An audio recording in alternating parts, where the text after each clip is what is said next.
Hello, everybody, and welcome to the 26th episode. It gets harder and harder each episode to speak it out for me. 26th episode of the ArtaCast, and we are back with new insights of the metagame. The metagame is, shaping every day, like in the 7.5 format, and it's very, very uncertain. And I could imagine, there's a big tournament on the weekend, and I could imagine many people are not 100% happy or sure what they will play, because a lot of stuff is playable and nothing is everything is no everything is playable and everything is unplayable, you can say, and that's where we are right now. And that's exciting and frustrating at the same. But honestly, I think it's like a luxury problem. We want that. We want the open field. That's what we got, and now we shouldn't complain. But that's just a short introduction. Eddie, how was your Lorcana week? Did you test? Do you have new insights? Do you have maybe a deck that you feel happy with, or multiple decks, or how do you think of the meta right now? Yeah, it's what you just said basically about the metagame and how sort of everyone feels like kind of happy but kind of unhappy. I think is spot on. So I think there's a ton of playable stuff, and as a result, like I'm testing a bunch of different decks, playing different things mostly every day, and my experience is like flat. Like everything feels good. Something feels good, then you lose a few games, and then you try something else. It also feels good to about the same sort of level, and things just keep moving in that cycle. So my honest read is that the metagame is really flat, really open. You can play a ton of stuff. Just to that point, I kind of, before we started recording, had a real quick look at the list of the most recent sort of significant sized tournaments on Ink Decks post ban. Mm-hmm. Across the winners, this is the first 10. Grab the first 10.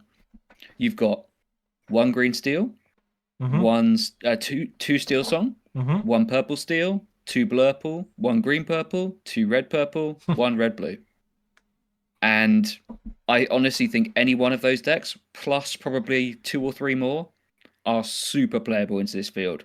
So we wanted a balanced metagame. It feels like we got it, but what the downside is that you end up feeling like you have the feeling that you just explained of like, okay, I'm happy with my deck, it can win, but you don't feel like you're head and shoulders above anyone else, right? You don't feel like I have the best deck in the room, because actually there are a bunch of decks But capable of but winning. And when you say that, yep, was that ever the case? Like, it's an illusion to have that feeling, I think, right? It yeah, should right. it should be an illusion in the TCG, like that you feel like, oh, you have the deck that beats everything. That's.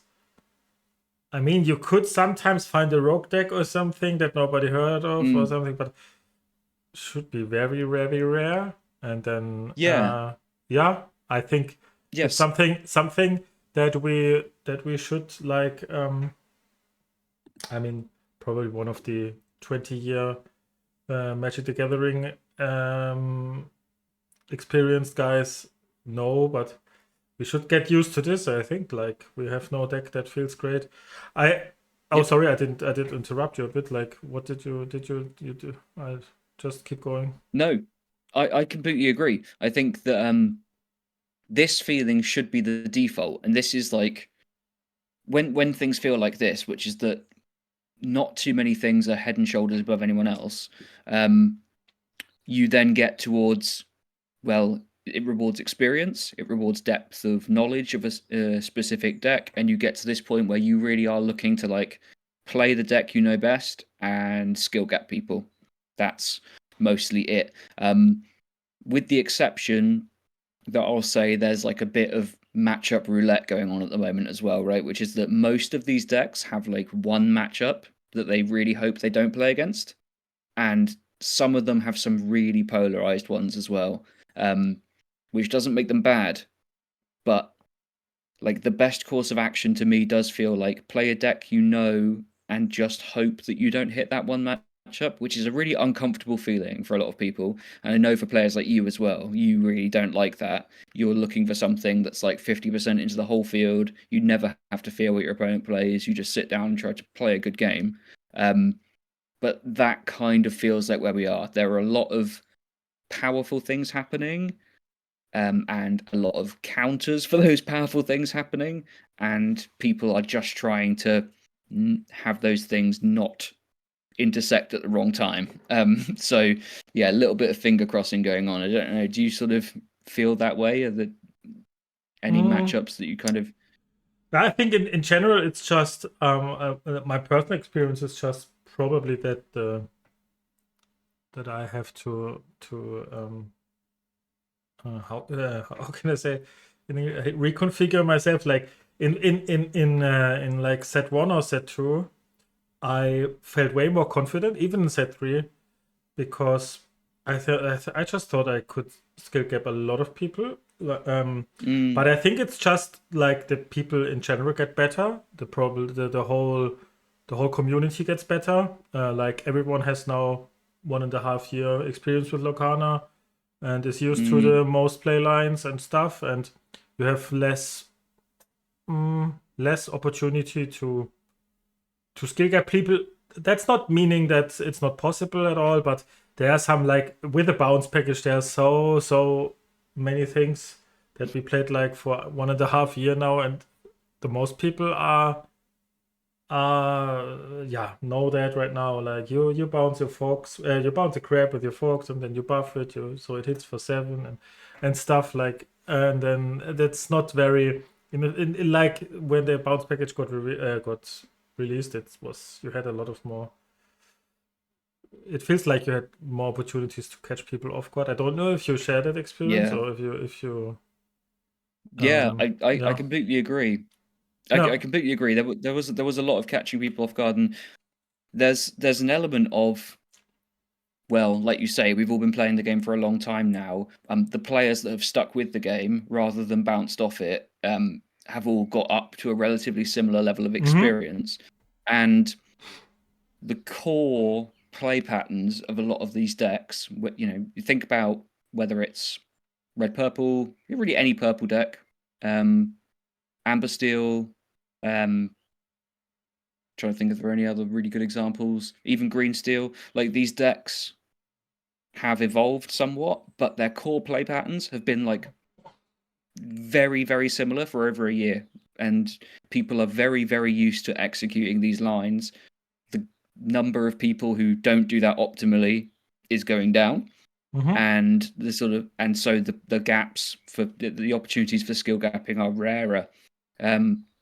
Which intensifies this feeling of anything can win, and also intensifies the really needing to dodge your bad matchups, because the windows for navigating your way through that, just like skill gapping your way through a bad matchup to scrape a win, it feels narrower.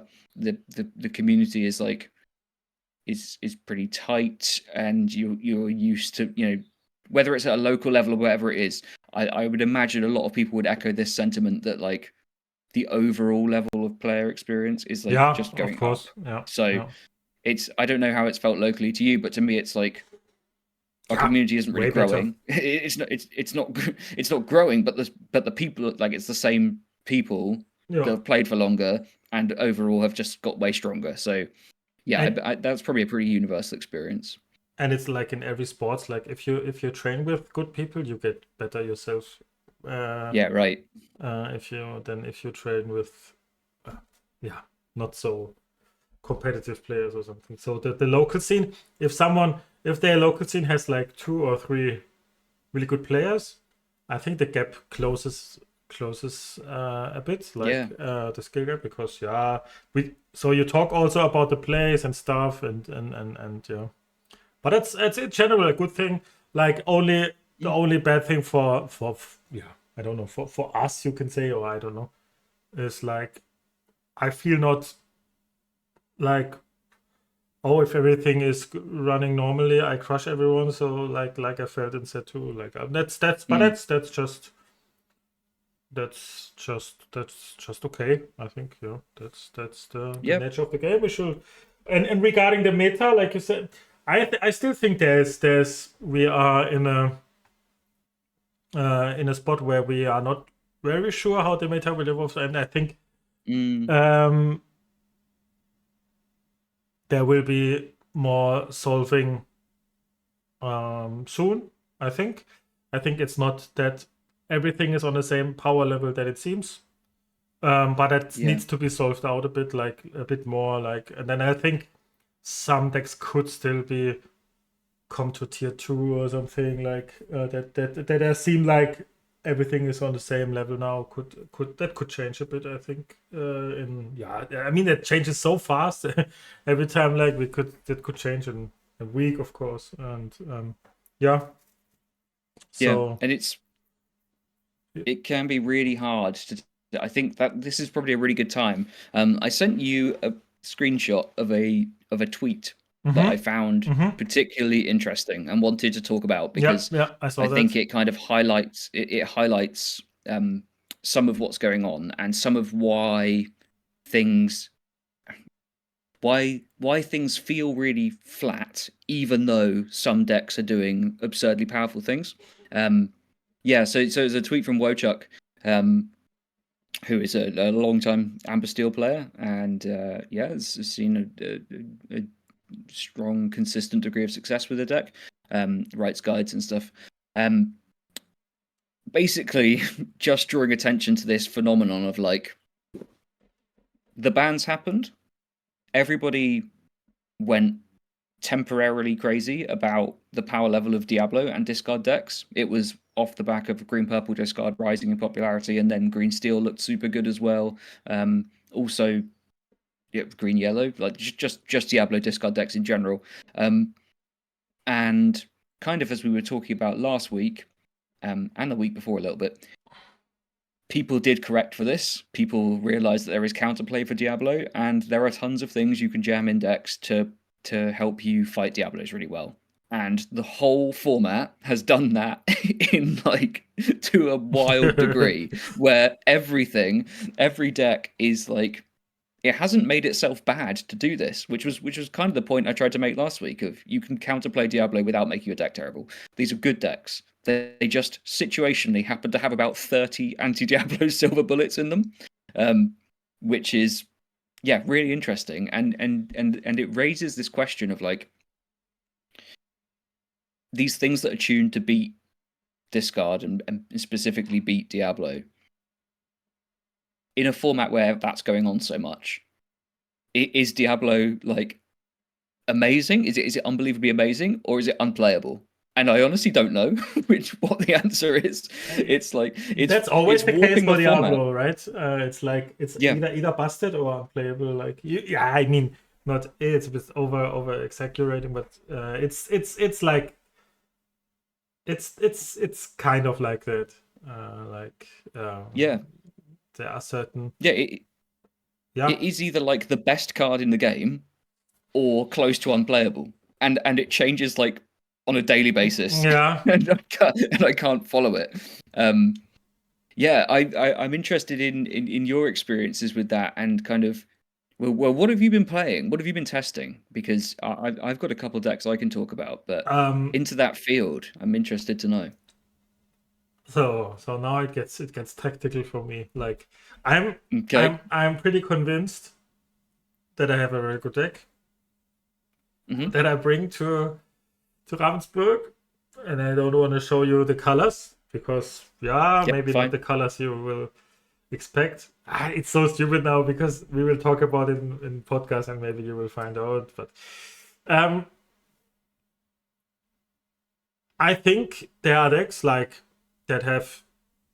The problem is with Diablo is like the decks that overtake to Diablo do that by not sacrificing other matchups too much. Like they can amplify these cards that are very good into Diablo and integrating them into their game plan. So They are not like limiting them or something.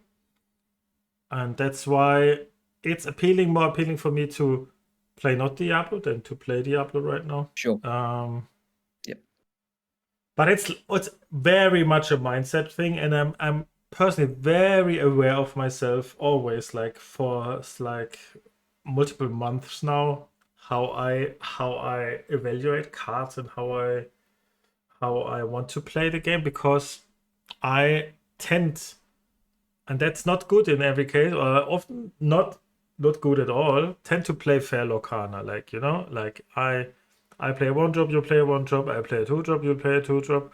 Like, and then I want to skill gap everyone. Like, like this is my Lorcana dream, but that's not. But then there are the other people, and that's totally reasonable, that play oppressive Lorcana. Like oppressive Lorcana that can brick, like so. Yep. And that's always like I have to have an eye on how what's the most power level thing to do, and that I want to adjust myself sometimes a bit, because I always tend to consistency and tend to play not bricks in my deck and that, but the bricks can be very powerful, and people showed like in multiple tournaments that bricky decks are good, and there's no doubt in that, or have a higher win rate maybe than non-bricky decks, like, and that's where I am with my mindset right now, and I want to be aware of that, and I don't want to fall into the trap of playing too fair Lorcana and not be successful with that. But I think it has ups and downsides. Like, I mean, there were like multiple months of, I mean, the deck was just so good, but super consistent decks that are very, very powerful also. Like, I mean, there's no consistency, it's no issue. That's not what I wanted to say. but I mean, if I think you know what I mean. Yeah. You want to be the proactive player that doesn't be afraid of anything, but if the anything comes, you just lose, and that's okay for you?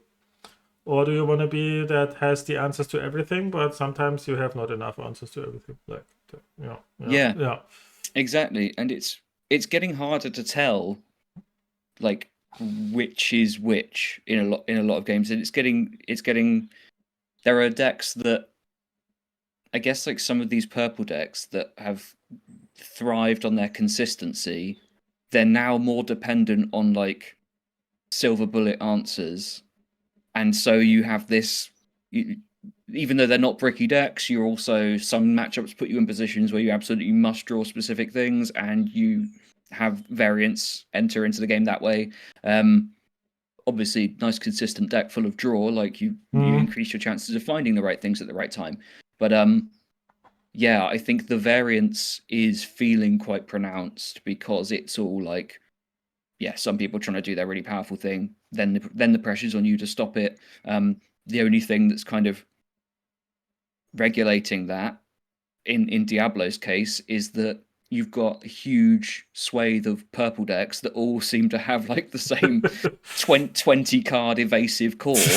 like everything all of a sudden plays 4 Peter Pan, and not one or two, not 1 or 2, 4. Like, Somehow that's, and going back to the point about like making your deck hateful for Diablo without making it bad, somehow that's not bad, by the way. Four Peter Pan is not bad. That's playable. That's of course playable, and that's what I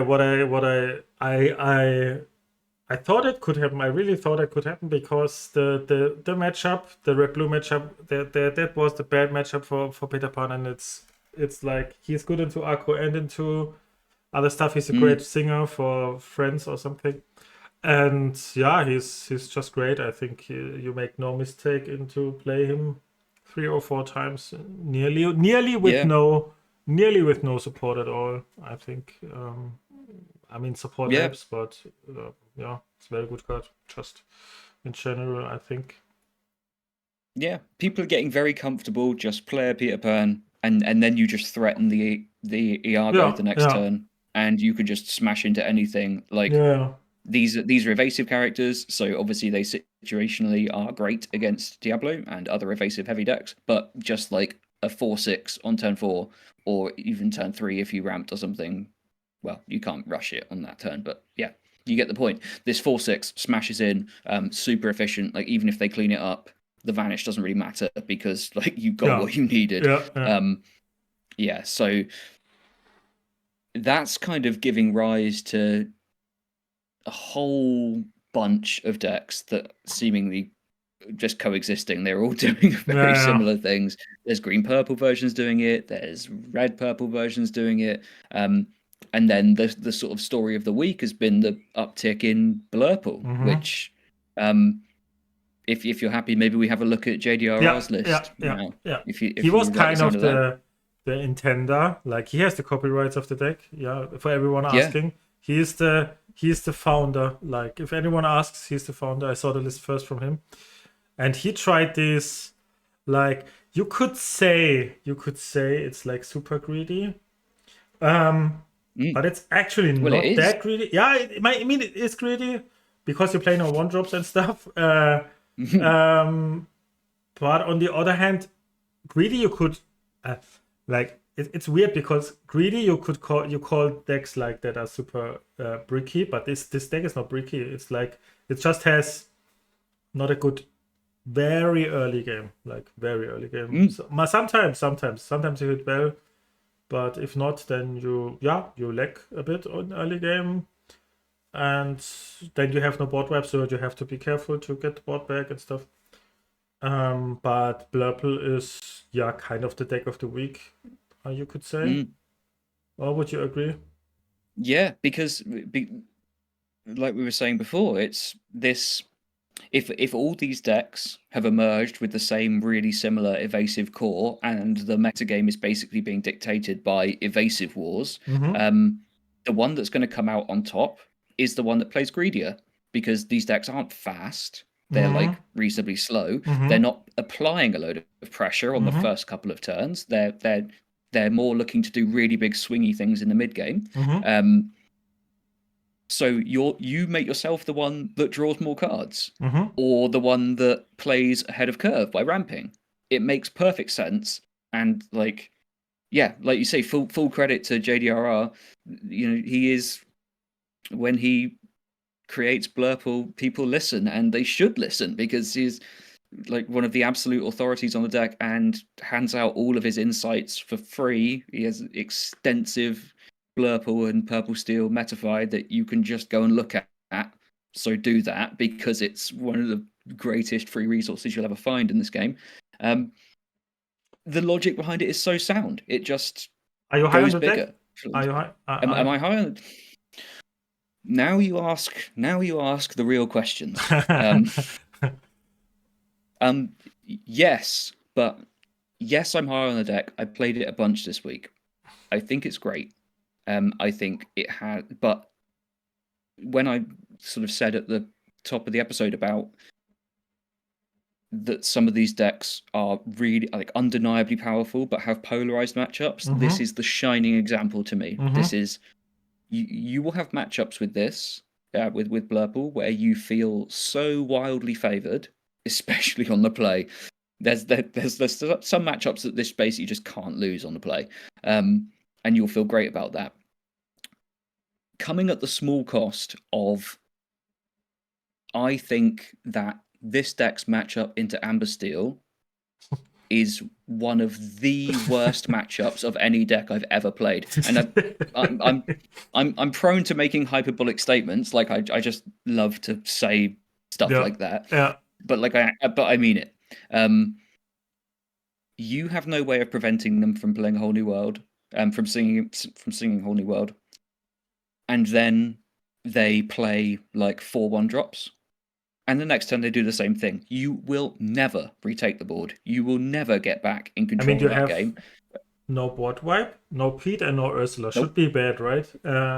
Yeah. It's however bad you think it is. I promise you, it's 10 times worse. Yeah. It's I mean, I played it also a bit, and I'm lower on the deck than you. But Okay. Yeah. the problem is for me, like you said, the Steelsong matchup is terrible, and you will not agree now, but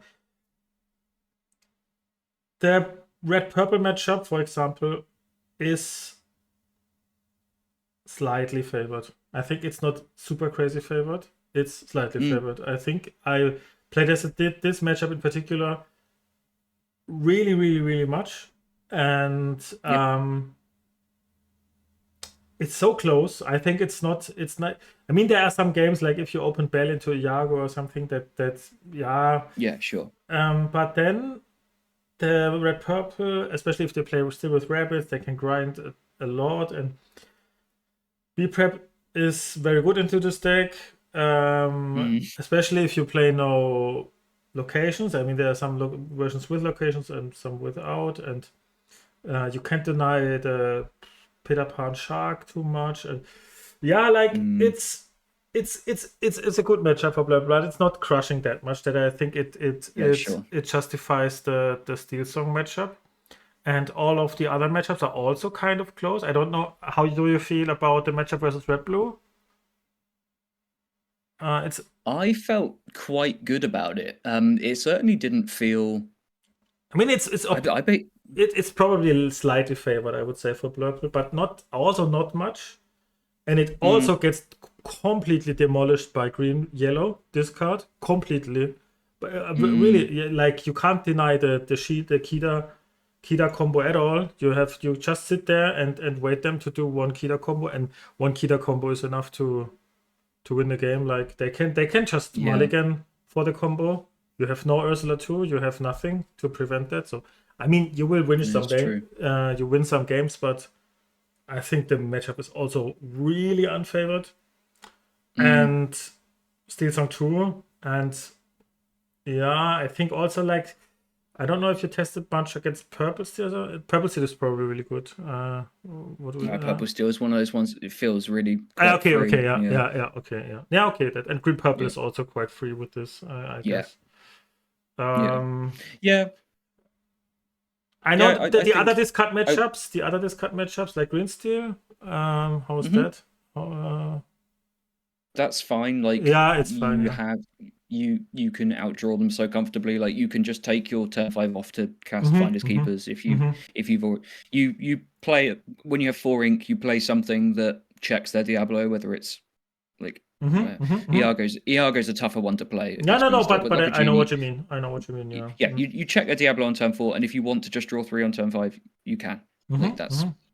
That's fine. If they're threatening to run you out of cards, and also this deck just draws back into the game really well. You remember like how blue red just used to have this crazy habit of, okay, I have no cards in hand. Cool, I top deck Porpsicle. Porpsicle draws Hiram. That draws 2 things. Then I draw it, then I dig, and it just goes. It has all these things like Gaston and stuff like that just completely restart the engine. You play it, you drew 1 thing, or you ripped your friends, or you ripped Finders Keepers. There are so many live draws for just keeping you going. Like, look at all these cards that redraw. Like, they're all good top decks. It's you can get the engine going again, which is good against discard. But I totally hear you. I hear you about the red purple matchup and green yellow discard. Maybe some of these matchups aren't as good as I think. I mean, they're both very skill dependent. So, like, I think you probably also outplayed a lot of people. Like, I think you can very easily outplay mediocre red purple players with this deck very easy. I think, but I think I just think it's, if you see the whole matchup spread, I'm not super convinced about it, but I think it's still a reasonable deck. And I also think, like, for newer players, I mean, there's also some very much things to learn, but I think it's a good deck to pick up and just play. Because it's kind of easy to understand what this deck does. I think there's nothing too complicated. Like, you just basically you play every turn a big threat, and that's what you do. I mean, you have a lot of combo stuff. All of the Blurple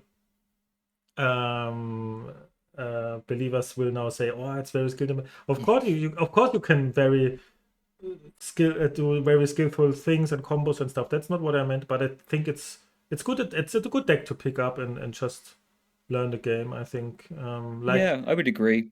the mulligan is also like very intuitive. Yeah, you search for the ramp and then for 4-drop, and it's not, you don't change that too much into any matchup. Like, yeah, I would recommend this for newer players. I think the Blurple deck. Yeah.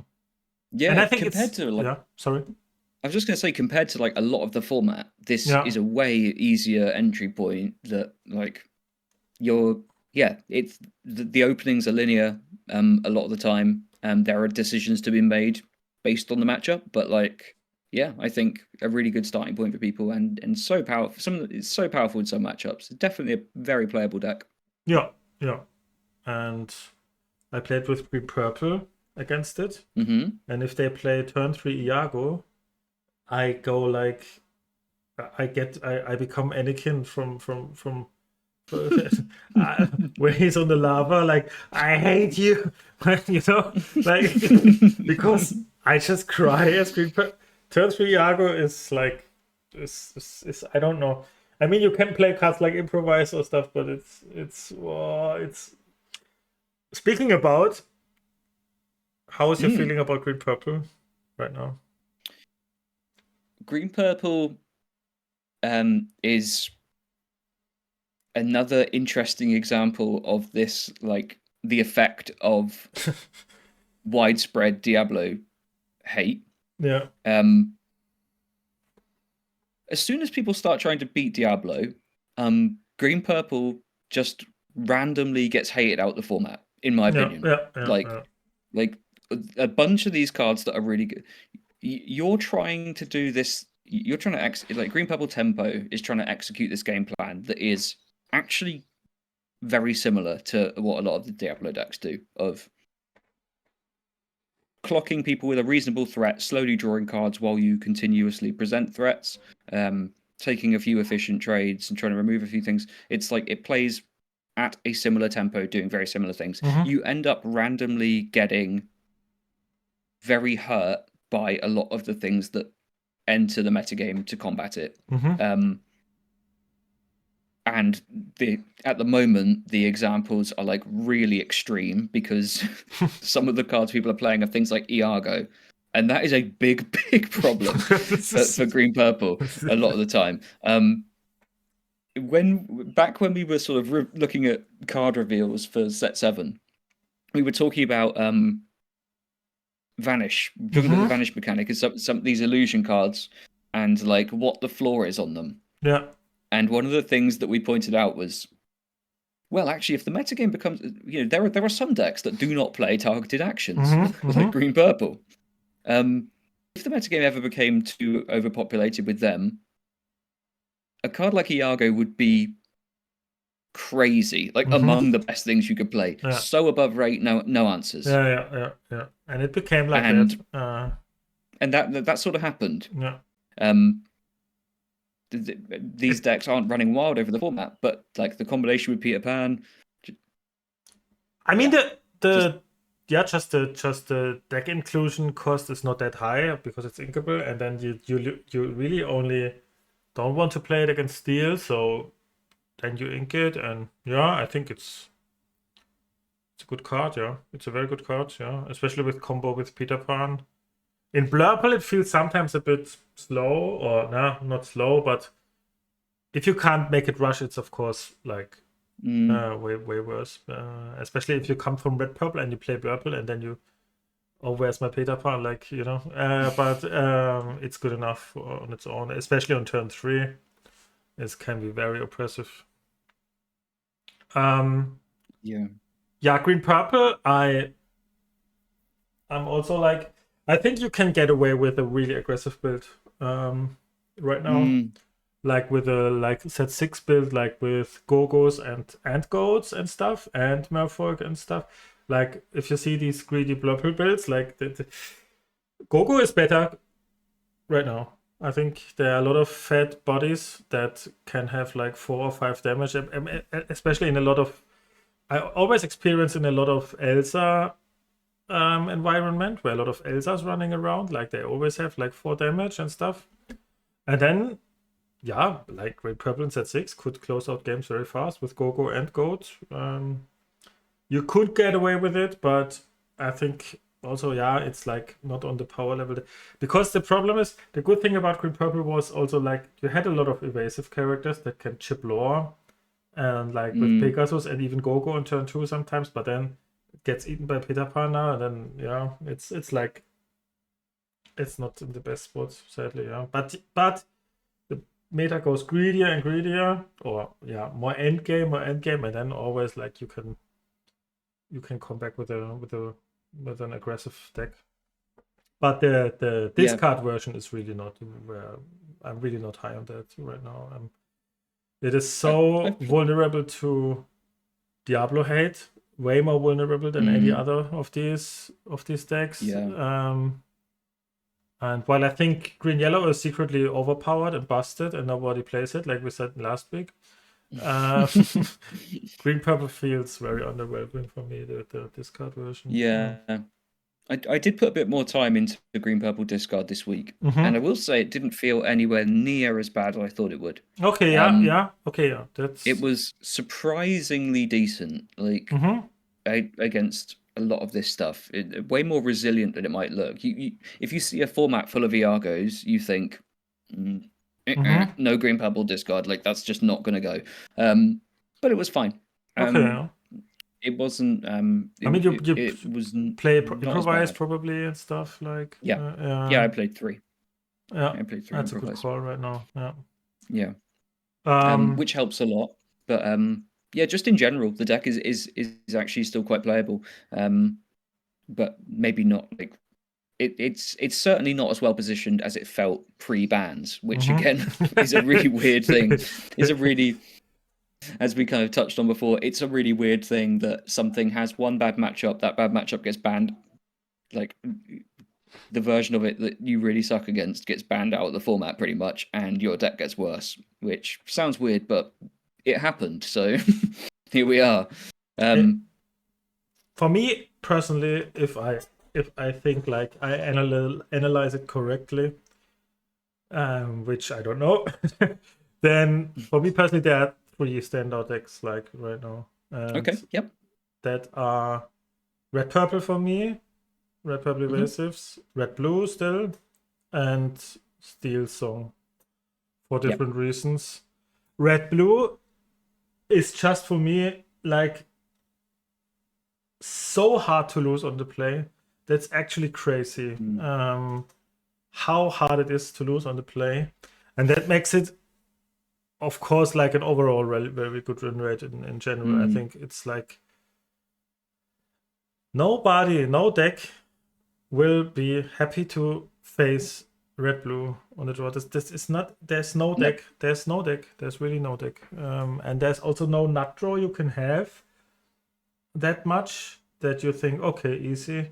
It's so hard. They can do so fast, powerful things, and the Tamator is so much more value than I ever thought it is. Really, ever thought it is.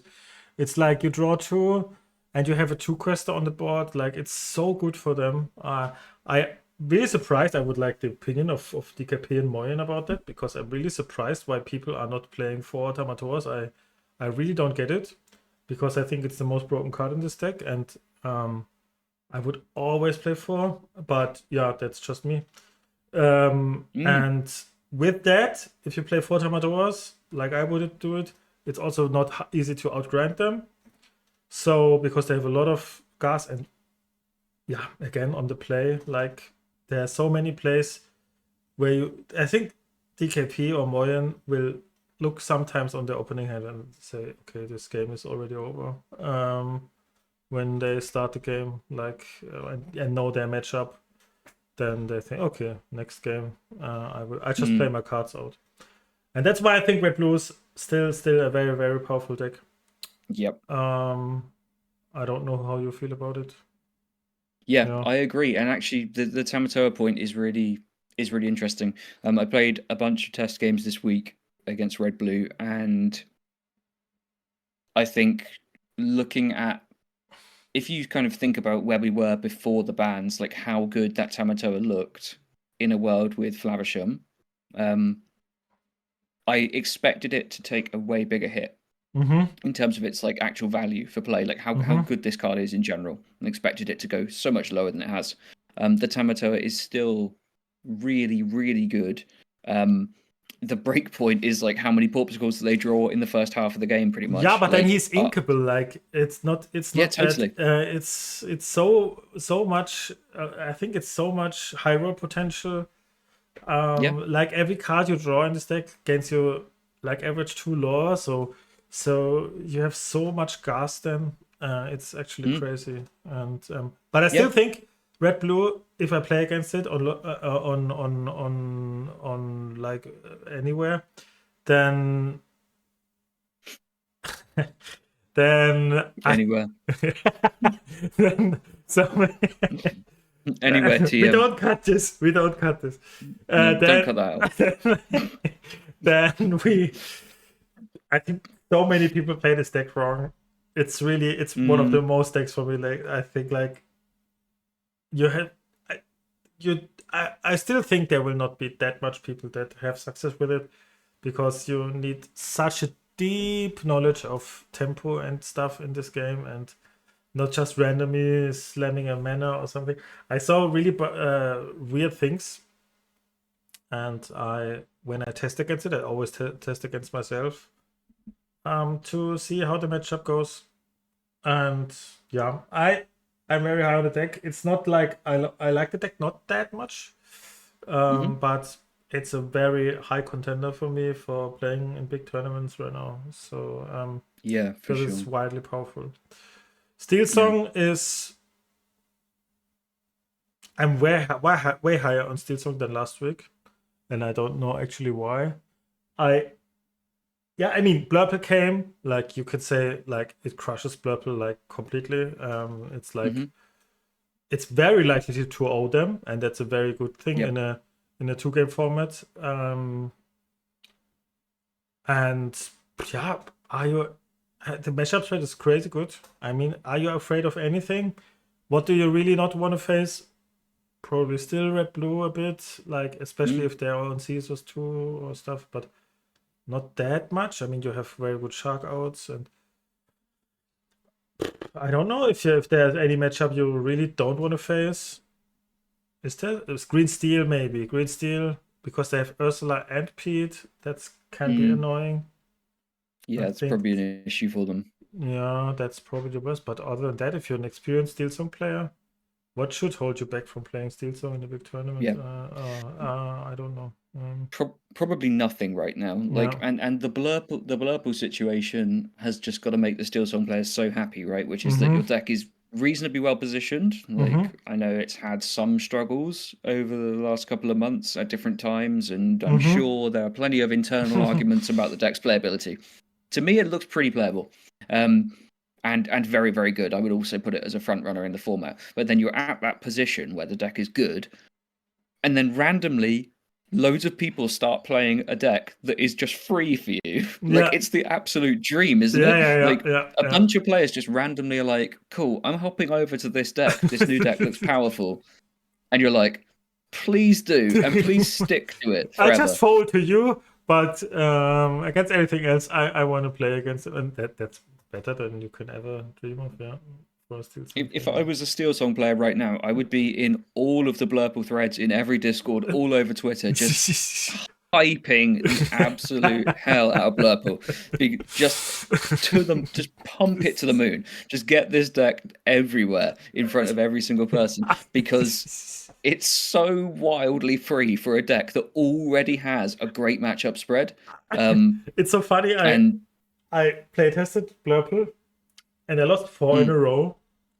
And the fourth game, it was 3 against Steelsong, and the fourth game, they opened Cindy, and I just quit. I just quit it. Yep. I couldn't stand this anymore. Like it feels so unwinnable. It's so crazy. Yeah. It's like if they open Cindy, then you can. It feels like you cannot. If they open Daisy, you can maybe a bit like if they have no singer and stuff. But it's so bad. Yeah. And yeah, You need them to not just not have the optimal line, you need them to brick. yeah. Plus you need like a bell. Plus you need to be on the play. Plus you need your bell to live until you play your Elsa to exert their thing that's going to sing Whole New World. Because your Elsa alone can't kill it, but also you have nothing in play because you have no way of preventing these songs. But then you're probably Rapunzel trapped if you do that because your bell then crashes down the area and then Precisely. So they don't They care don't. about the only world anymore. If you do everything perfectly, then they don't need the Whole New World because you probably left an exerted bell and they have like a 2-cost Ursula Yeah, or the something like troubadour, that, or a the Daisy, Daisy.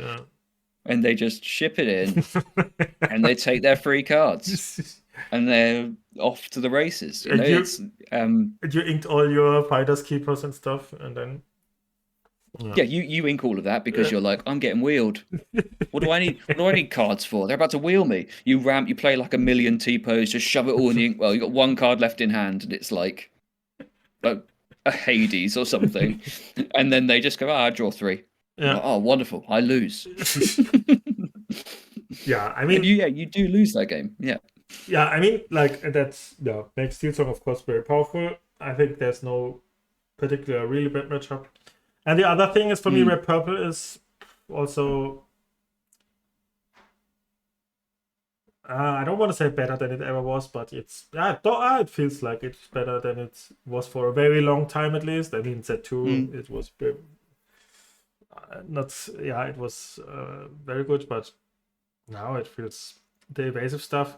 And that's what I meant to earlier is like you have these Peter Pans in your deck that kind of covers all Diablos in this world. I mean, you have 4 Brawls and 4 Peter Pan, so it's very unlikely that you don't have an answer. and then you have this synergy just with the Shark and stuff and Iago, and it's not that it's a deck including cost the Peter Pan. Peter Pan is a great. It was always a great turn 3 player. It's the best friend singer. I always keep friends. In the meanwhile, if I don't face green, I keep friends and Peter Pan. Like, what can I do better on turn 3 than singing friends with an evasive? And then probably following up with an Iago that slams something, and then it's very very powerful, and I think every really good player is capable of bringing that deck to a really good success. And there are also like very very many ways to build it right now. I think the most will include the evasive package, but you can play with rabbits, you can play without rabbits, you can play with sharks, and sometimes I saw some lists without sharks or without a Pegasus 2-drop, or with no. I saw also lists with no 1-drops or only 4 1-drops, and there are so many ways to build it, and it feels like it covers much in the format.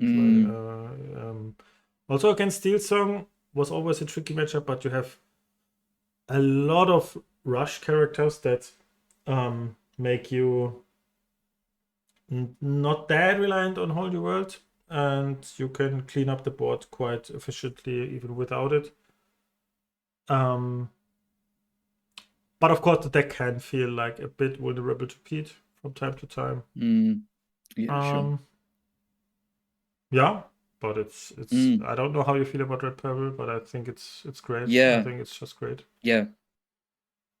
On what you were saying about Peter Pan, I think this has happened to me multiple times this week. One of the most soul-crushing things that can happen in a game, and this is going to be right up your street because it's so fair, it feels unfair, but it's so Yeah. fair. An opponent has like a Peter Pan in play, and they're going towards their 6 ink turn, and often these like red purple decks with evasives, they maybe brawl you, they maybe don't at some point as they're going up. Often they just curve out, like it's Pan, Genie, Elsa, or whatever. Mm-hmm. And you go into this. There have been multiple times they've gone into this turn with like just a Peter Pan in play, no actions in the Mm-hmm. discard at all. And I think like maybe I've got like a decently wide board, and I think, oh come on, then shark me. What, like you're not bringing anything back. You can shark me, and then I'm going to make you be prep next turn anyway. And then they just go play Friends. shark, sing friends with Peter Yeah. Pan, gain a lore of the shark, Yeah. send the shark in, rebuy friends, and I'm like Yeah. head in my hands. Like I just threw the game basically. Like you can, And just the I don't know, threat of that, singing. I think just the threat of that is powerful enough. And Yeah, if it like prevents you from questing at all, like what can you do? What can you want more out of a yeah, out of a deck that yeah.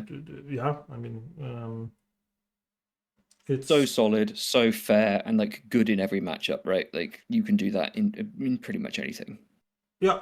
I think It's there's no yeah, particular matchup really you good. don't want to face. Red blue can be challenging, Yeah. but it's not that it's.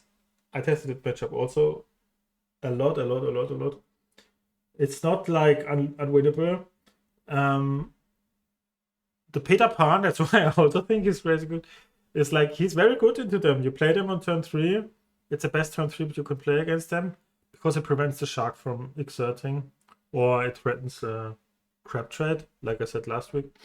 And then they get way slower. Then like they can't sing how far I go or something with the shark, and then you can stall a bit, and then yeah, they just lose a bit of their powerful, crazy fast things, and then you can outvalue them. It means often it depends a bit also how many Tamatoas they play in a game. Mm. Yeah, I mean you try to outvalue them and try to make them not gain that much lore in the early game. What's often kind of good possible. Or the droids. Red blue is a powerful deck, like on the droid can be tough even. But the matchup is not that bad. Also, the matchup against Blurple is not that bad, and people think. And then everything else is. I don't want to say favored, but I feel I go into a table and think, okay, come on, let's play. You Yep, know, very winnable, right? yeah. And then Mm. yeah, and that's why I think it's one of the best decks. Yeah, it's I like think I would agree. yeah, it's like Blurple without Blurple having that, without that crazy bad matchup Mm. into this Steelsong green yellow green yellow is still the worst probably for red purple. Hey, for what is green yellow not a terrible matchup? I'm afraid of this deck. I well, I really don't know because like no, probably if you some speak to most people, Dockhaufen. they'll be like, yeah, right. Yeah, There's like some random decks that probably just never lose to it, and but like yeah. for a bunch of decks, I think I think Pete if is strong. Pete is very strong mm, against them. Like all Pete decks, especially aggressive one, like Diggy Diggy Hole or Purple Steel is probably really good mm, if you chain your dogs, if you chain your Pete's, and they are very reliant on their spells. So yeah, you can mm. do that. But other than that, It also really is a deck that can lose to itself. Like it yeah, that's really true. can draw the wrong half Yeah, at the wrong time. that's true. Yeah. Which is the biggest mark against it. But I think it's got a bunch of good matchups. Like it's way better, way better. I'm just gonna keep saying it every week until people start playing it. Like I think Green Yellow Discard is like so much better than people give it Yeah. credit for. Yeah, but I can see why it would be a tough matchup for if they ink turn one for a like couple. the painted roses red, I already get afraid. You know, like I don't, I hate it. But yeah, Yeah, it's got it's got a bunch of good things for killing the Argos. Like paint the roses red. That's a good one. yeah. Yeah. I also wanted to. Oh, sorry. Yeah. No, I go ahead. wanted to mention something because you last week, was it last week or the week before? I don't know. You made your voice for Blue Steel players and that you feel bad for them. And that was reasonable. But I also wanted to just make justice and just want to say that shortly that I also want to make a voice for people like Sailor or something that could feel upset right now because I just want to explain you. Red Blue was a deck everyone hates except the people that play it themselves. And then if you have the Red Blue mirror match in the past, it was a very, very skill dependent matchup and it felt like a chess game. And Sailor probably felt very confident in that. And then he thought, of course, why is there an issue if there's so much skill involved in a mirror match? And then we got like this ban, and now we get slammed by turn 3 Yagos and cry and go home. And then we think, why is it better now? Like back in the day, you know? And that's just I want to say, Sailor, I'm with you. I don't know if you'd complain about that actually, but I could see you complaining about that.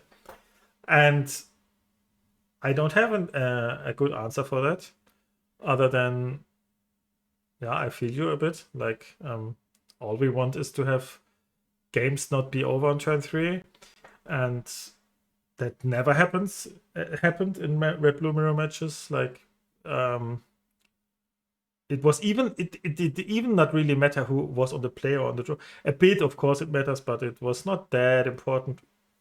So it was kind of a Lorcana dream, you could say, coming true. Like, very much skill influence, play draw disparity not very important. Like, what can we want more? Yeah, you know. Yeah, I don't know if you know what I mean, but yeah, I just I mean, like, wanted to say that. Highly skill intensive, like low variance matchups. It's what TCGs strive for.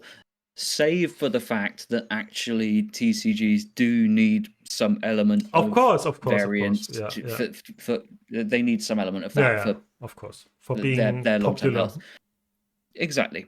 There must always be a chance for any player to win any game. That is part of it. It's part of what makes games like Magic have such incredible longevity, because they have these systems like Magic's mana system that can lead to non-games, and some non-games must exist because they serve a purpose.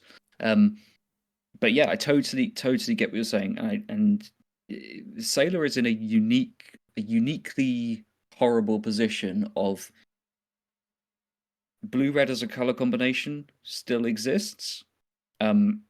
However, the unique identity that his version of Blue-Red had and what he built around it took the most significant hit of all.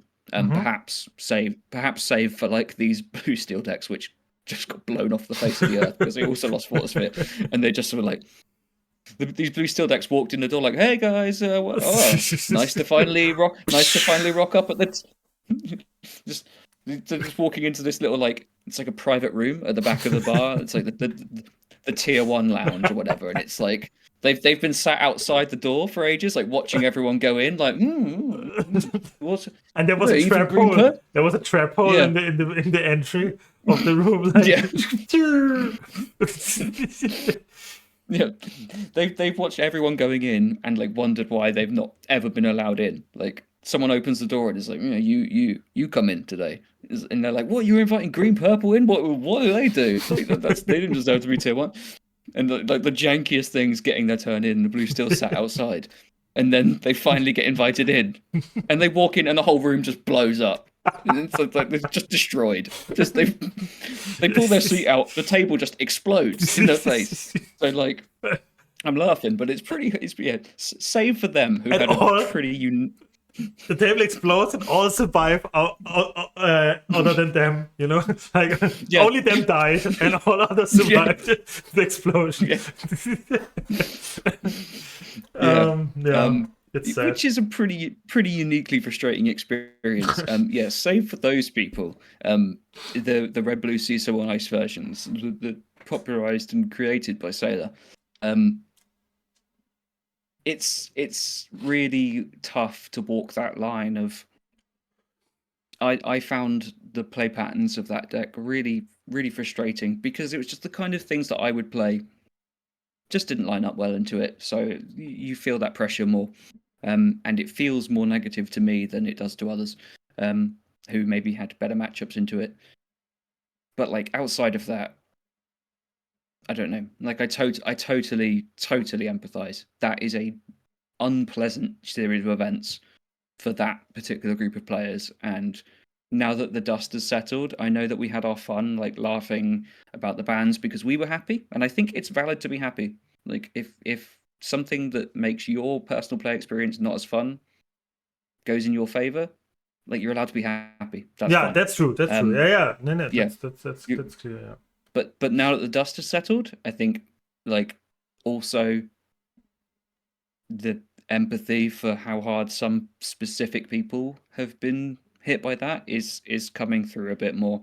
And yeah, I do certainly feel that, and it sucks that we have to go through that to get the game into shape that Ravensburger want. But I still stand like from the position that these bans were correct. No, Like no. I Yeah, still that's not think what I wanted to say. That's not what I wanted to say. yeah No, I think I agree with you.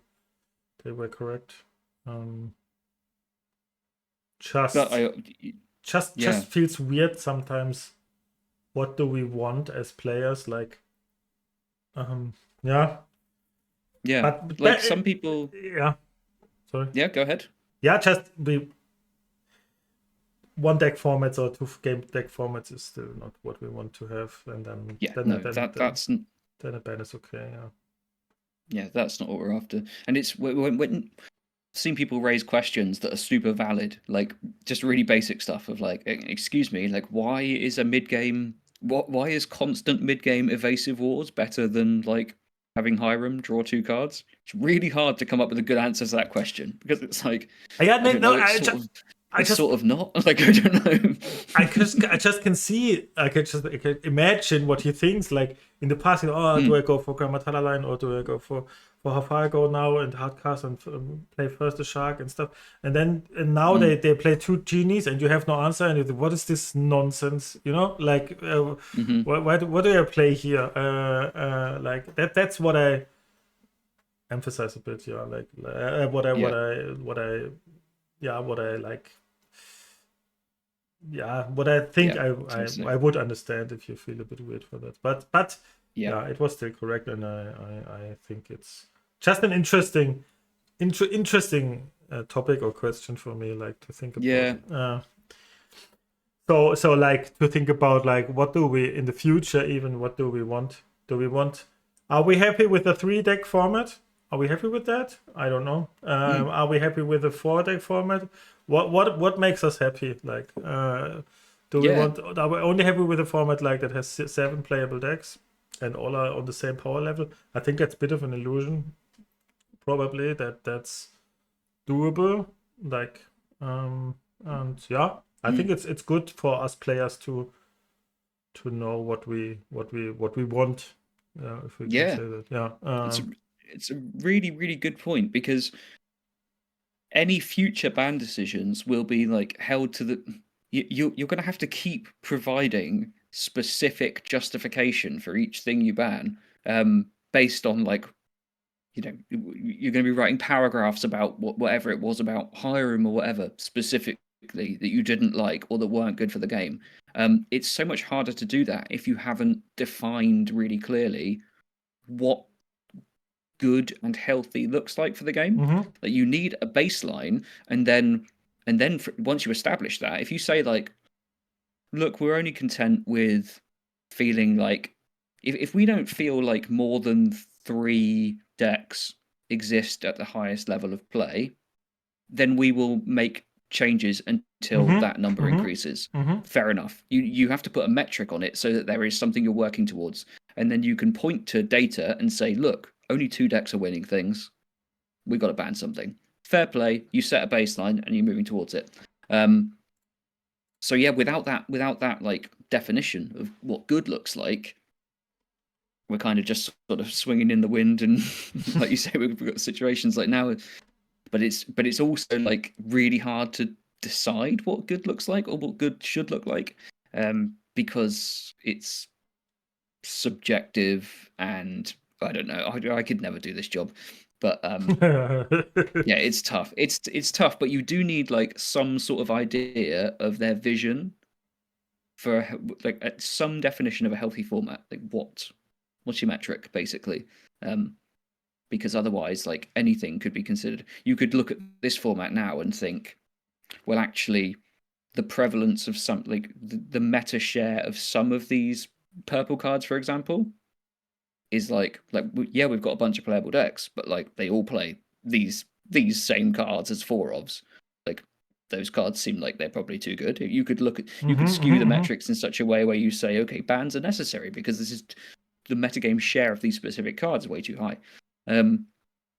So yeah, I think some clarity on that would be good, and I don't really know when that comes, but I think we need to decide ourselves as players, or just wait for Ravensburger to kind of through various communications and stuff show what they think the intended good state of the game is.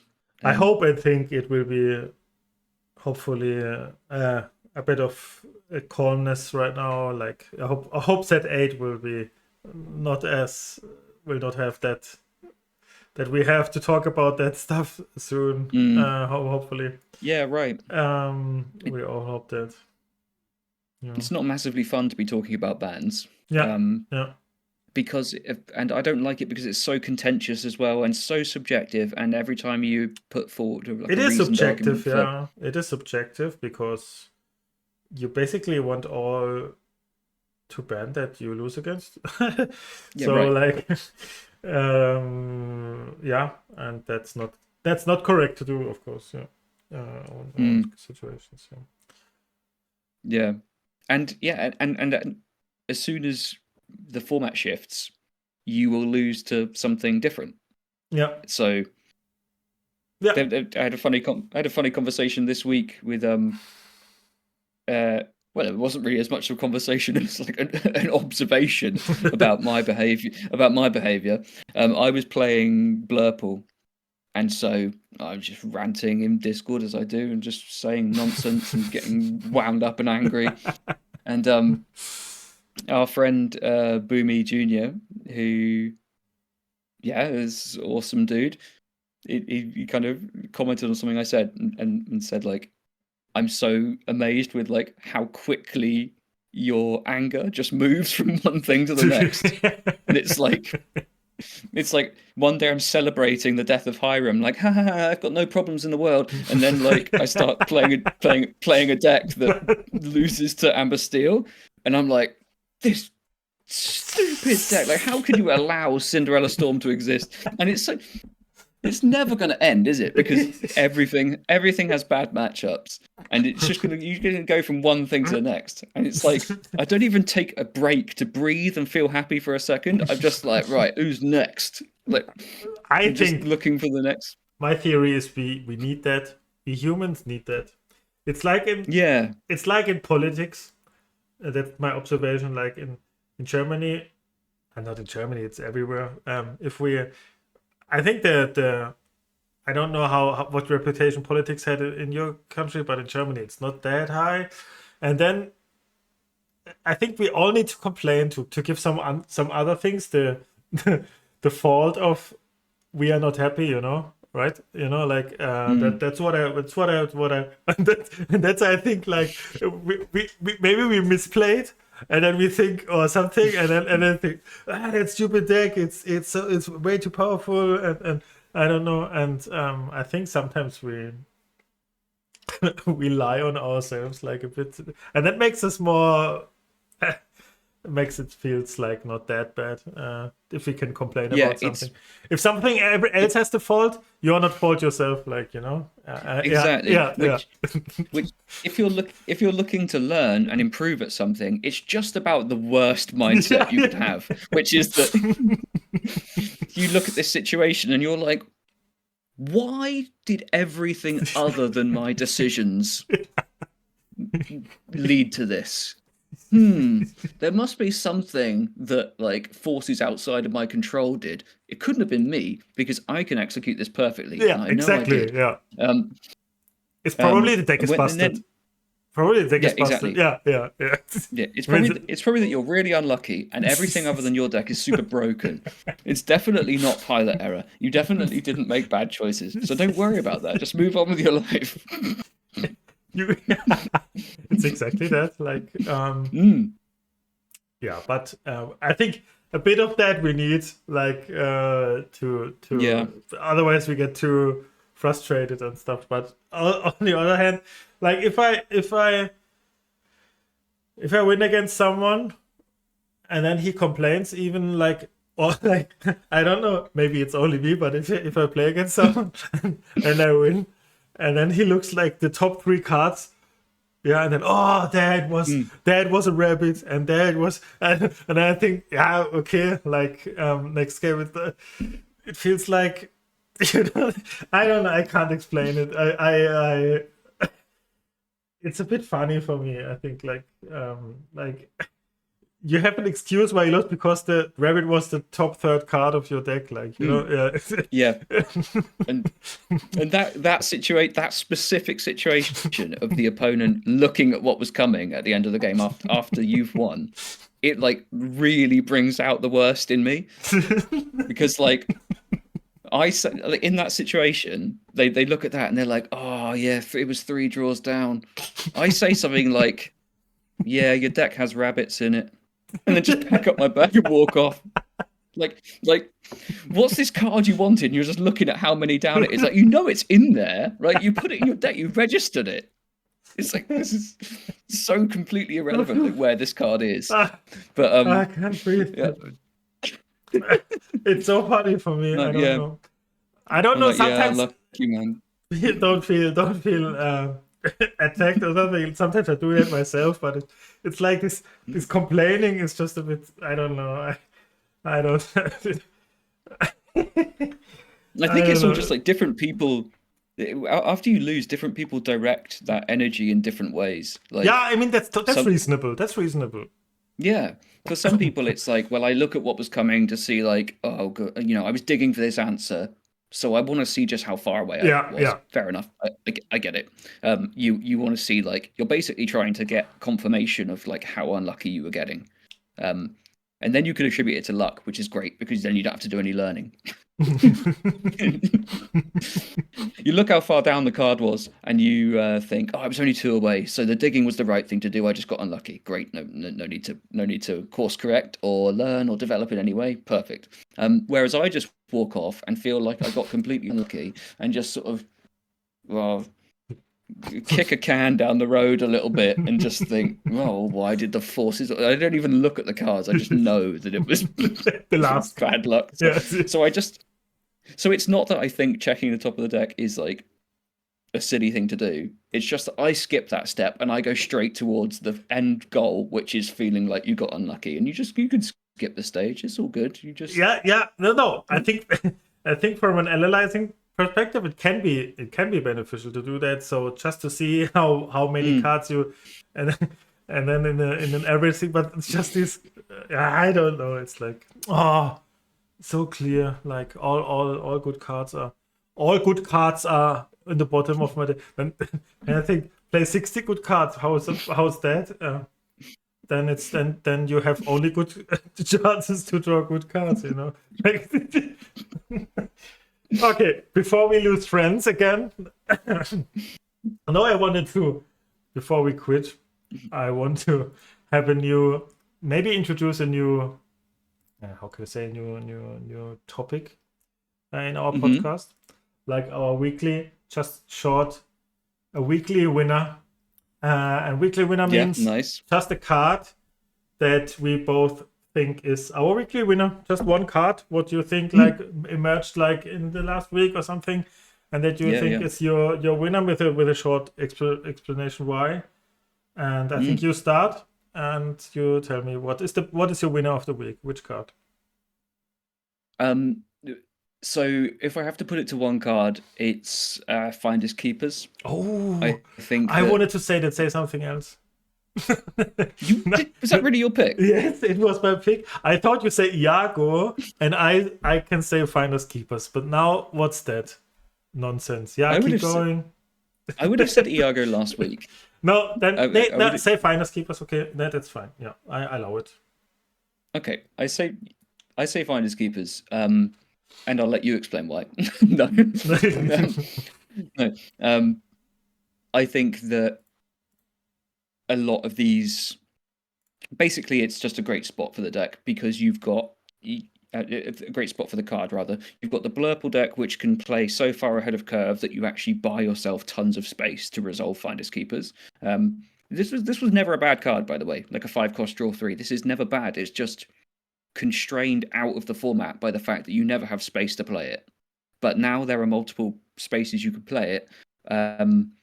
It's a really, really good draw option for the Blurple deck because it buys itself that space. It creates such a significant board presence early that it actually is really, you get so far ahead on ink, you really can play Finders Keepers comfortably in that deck, and it's a super good card in the deck. And in like the red-purple versions with Shark, amazing draw engine that you can buy back with Shark. So I think on the whole, for me, it's just like one of these cards that flirts with playability. And right now we're in one of those spots where it looks very playable. Yeah. And loser of the week? Oof. Do you have also something? I would have something. I would immediately have something. Okay, if we both have the same winner, then you go for a loser. Okay. No, I have a winner too, but I go for loser. Okay. Loser for me is Genie. I think the card is for me overrated. And especially in red purple, if you play red purple, please play Rabbit instead of Genie. Genie gets eaten by everything and draws one card less than Rabbit. Point. Sure. Yeah, no, I see that.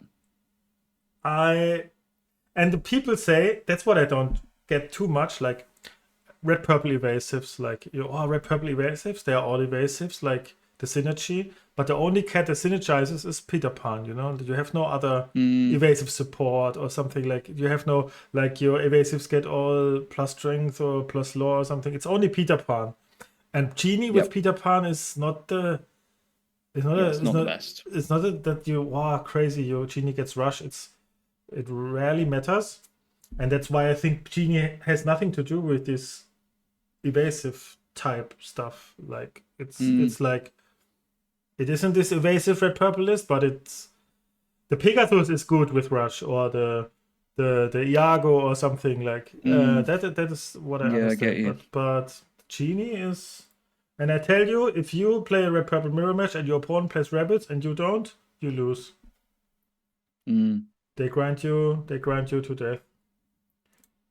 And my winner, and it's kind of obvious, is it's probably too obvious, and they laugh now, but it's Pete probably. For me, it's Pete, because Pete. Okay. Yeah, because top 3 decks are red blue, red purple evasives, Steelsong.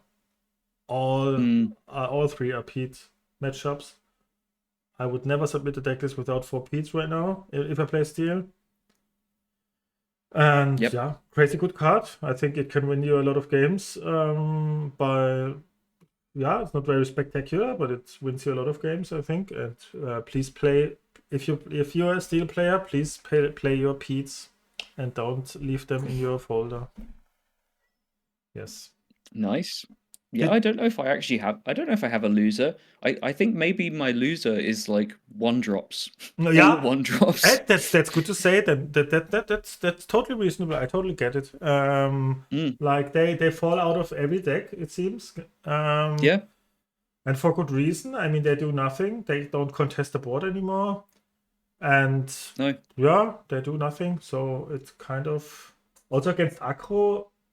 They also don't do much most of the time. So I totally get it. So one drops is a yeah, valid answer, I think. For yeah. They're reducing in numbers a bunch.